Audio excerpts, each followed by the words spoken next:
ओ गुढीपाडवा आलाय 3.5 मुहूर्तापैकी एक मुहूर्त आहे. मला या गुढीपाडव्याला 1 तोळा सोनं पाहिजे. एवढंच वे 1 तोळा पाहिजे. अगे घेऊया की मग. ओ इकडे काय ती शेजारी तिच्या बायकोला 1 तोळा सोनं घ्यायला लागले गुढीपाडव्याला. मला पण घेऊन द्या. होय का? चल बर बघू.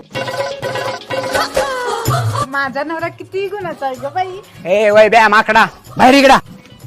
ए पिचक्या काय बोल. तू आम्हाला जळवायसाठी 1 तोळे सोनं घेऊनलायस का? पट्ट्या वाघ 2 तोळे सोनं घेतो. 2 तोळे. ए भरट्या तू 2 तोळे घेतोस काय? हे वाघ आहे का? 4 तोळे सोनं घेतोय बघ. तुला कमी समजलंस आम्हाला? पट्ट्या वाघ 8 तोळे सोनं घेतो. 8 घेणार मी आहे काय? 10 तोळे सोनं आणतो बघ. 10 12 तोळे घेतो. 12 झालं. 12 का अजून वाढवणार आहे का? सोनं 72,000 रुपये तोळा झाले. सोन्याचा विषय सोड.